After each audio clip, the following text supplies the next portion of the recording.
तर या संस्थेप्रमाणे त्याही संस्थेमध्ये अतिशय चांगल्या प्रकारचा कारोबार होतोय आणि त्या ठिकाणी तुम्हाला अतिशय चांगल्या प्रकारचा डिव्हिडंड दरवर्षी आम्ही देण्याचा आमचा जो मनोदय आहे आम्ही तो देत राहणार आहोत।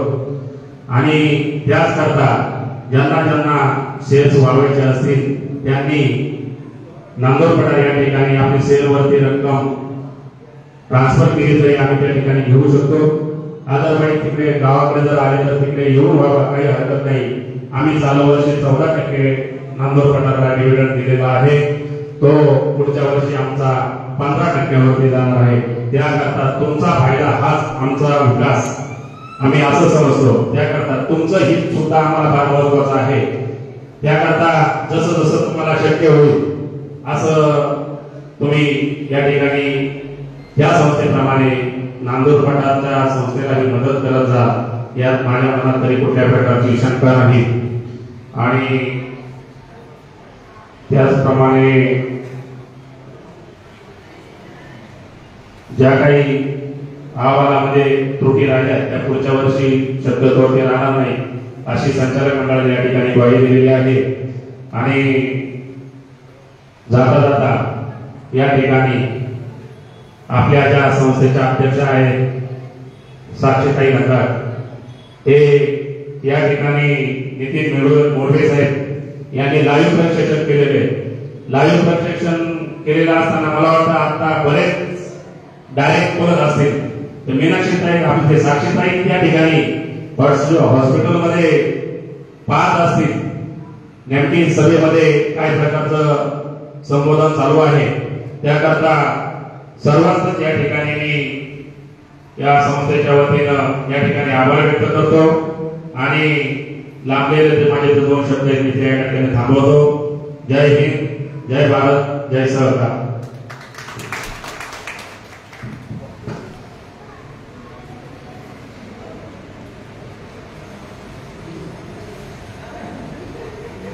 धन्यवाद। खूप छान मीटिंग झाली आहे आज। मोठ्या बस 250-250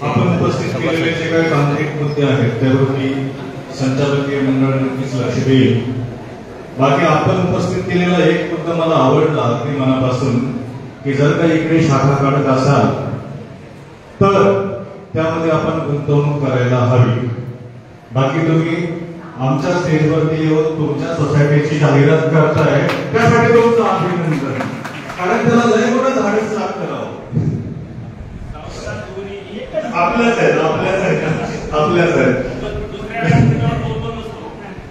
आहेत काय हरकत नाही। असो कोण कोण आले काय माहितीये का, एकतर आपल्या सभेचं ठिकाण यावर्षी बदललं, त्यामध्ये मेगा ब्लॉक आहे। बऱ्याचशा लोकांच्या अडी अडचणींना किंवा अनेक त्रासदी सहन करून इथे तुम्ही सर्व आलात आणि 12:30 होत आलेले आहेत। आतापर्यंत तुम्ही अतिशय सहनशीलतेने आम्हाला सर्वांना ऐकताय म्हणण्यापेक्षा सहन करताय असं म्हटलं तर जास्त योग्य राहील। त्यासाठी तुम्हा सर्वांचं मी हार्दिक अभिनंदन करतो आणि पुढच्या कार्यक्रमाला आपण सुरुवात करूया, कारण वेळ होतोय जास्त। त्यामुळे अजून कोण बोलणार आहे का? कमीत कमी शब्द। चलो आ जाओ।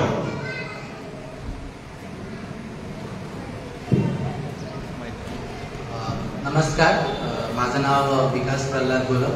तसं तर बरीच वर्ष संस्थेच्या वार्षिक सर्वसाधारण सभेला येतोय, पण बरीच वर्ष सभेसाठी किंवा सभेत काहीतरी बोलावं अशी इच्छा होती।